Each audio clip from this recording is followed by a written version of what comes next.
प्राचीन भारत में एक छोटा सा शांत राज्य था, अवंतिका। हरे भरे जंगलों से घिरा, ऊंची ऊंची दीवारों वाला किला, और उसके बीच में रहता था उस राज्य का एक लौता, एक युवा राजकुमार, अर्जुन। अर्जुन का शरीर पतला था, स्वभाव शांत, लेकिन उसका दिमाग बहुत तेज था और वह अक्सर अकेले बैठकर पत्तों से बने छोटे छोटे खिलौने बनाता था। दरबार के सैनिक उसे देखकर हंसते। राजकुमार, आपसे तो कभी युद्ध नहीं होगा, तलवार तो आपकी उंगलियों से फिसल जाती है। कुछ लोग पीठ पीछे कहते, राजा का दुर्भाग्य है, ऐसा कमजोर वारिस।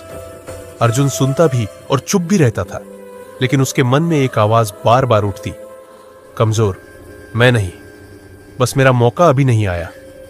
एक रात बादलों की भयावह गरज से किला कांप उठा।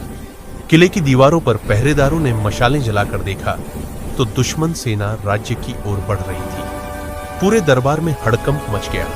सैनिक युद्ध की तैयारी में लग गए।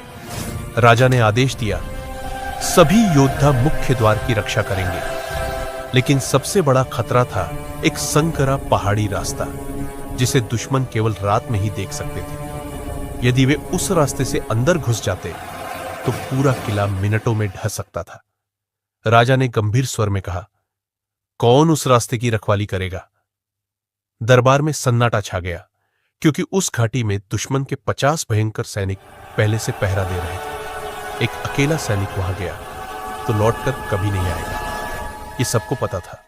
सभी योद्धा अपनी नजरें झुका लेते हैं, कोई आगे नहीं आता। तभी दरबार के एक कोने से एक धीमी लेकिन दृढ़ आवाज उठती है, मैं जाऊंगा। सबकी निगाहें घूमी। वहां खड़ा था वही दुबला पतला शांत राजकुमार अर्जुन। सैनिक हंस पड़े, ये लड़का जाएगा, ये तो हवा का झोंका भी रोक नहीं सकता। अगर ये गया तो वापस इसकी छाया भी नहीं आएगी। लेकिन अर्जुन की आंखों में इस बार कमजोरी नहीं, एक भयंकर दृढ़ता थी। राजा ने कहा, बेटा, वहां जाना आसान नहीं है। अर्जुन ने बिना हिचक कहा, पिताजी, अगर मैं नहीं गया तो राज्य किसी के भी रहने लायक नहीं बचेगा।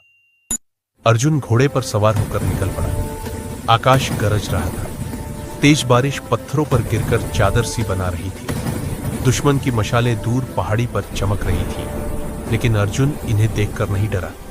उसने अपनी बुद्धि लगाई, लड़कर जीतना संभव नहीं, पर रास्ता बंद कर दूं तो राज्य बच जाएगा। वह पहाड़ी चट्टानों तक गया। एक एक पत्थर खिसकाकर, अपनी सांसें रोककर, ठंड, बारिश और अंधेरे में वह चुपचाप पूरी रात रास्ता बंद करता रहा। उसके हाथ पत्थरों से कट गए, कपड़े भीगकर शरीर से चिपक गए, बारिश से आंखों में पानी भर जाता, लेकिन वह रुका नहीं। हर पत्थर रखते समय वह बस एक बात सोचता, सब कहते हैं मैं कमजोर हूं, आज मैं साबित कर दूंगा। कमजोर लोग इतिहास नहीं लिखते, लेकिन कभी कभी इतिहास कमजोर दिखने वालों से लिखा जाता है। सुबह का समय, दुश्मन का 50 सैनिकों का दस्ता आगे बढ़ा और पहाड़ी रास्ते पर पहुंचा, लेकिन सामने लगा था जबरदस्त पत्थरों का दीवार जैसा घेर। वे भौचक्के के रह गए। ये कैसे हुआ? कौन था यहां? किसने रास्ता बंद किया? वे रास्ता तोड़ने लगे, लेकिन बहुत देर हो चुकी थी। उस बीच अवंतिका की सेना मुख्य द्वार पर युद्ध जीत चुकी थी। दुश्मन पीछे हट चुका था और किला बच गया था। जब सैनिक वापस आए तो देखा राजकुमार अर्जुन वहीं एक पत्थर से टिक कर बैठा था, थका हुआ, भीगा हुआ, लेकिन उसके चेहरे पर शांति थी। एक सैनिक दंग रहकर बोला, ये काम इस लड़के ने किया? पूरे राज्य में खबर फैल गई। किले को बचाने वाला कोई महान योद्धा नहीं, बल्कि वही राजकुमार था जिसे सब कमजोर कहते थे। राजा की आंखें भर आई। वह अर्जुन को गले लगाते हुए बोले, वीरता सिर्फ तलवार चलाने से नहीं होती, कभी कभी दिमाग और हिम्मत पूरे राज्य को बचा लेते हैं। कहानी की सीख दुनिया चाहे जितनी बार कह दे कि तुम कुछ नहीं कर सकते, लेकिन अगर तुम खुद पर यकीन कर लो तो एक अकेला कदम भी पूरी जंग की दिशा बदल सकता है। कोई भी व्यक्ति कमजोर नहीं होता, कुछ लोग बस अभी तक अपनी ताकत पहचान नहीं पाए होते। तुम्हारे अंदर भी एक ऐसा योद्धा छुपा है जो सही समय पर पूरी दुनिया को चौंका सकता है।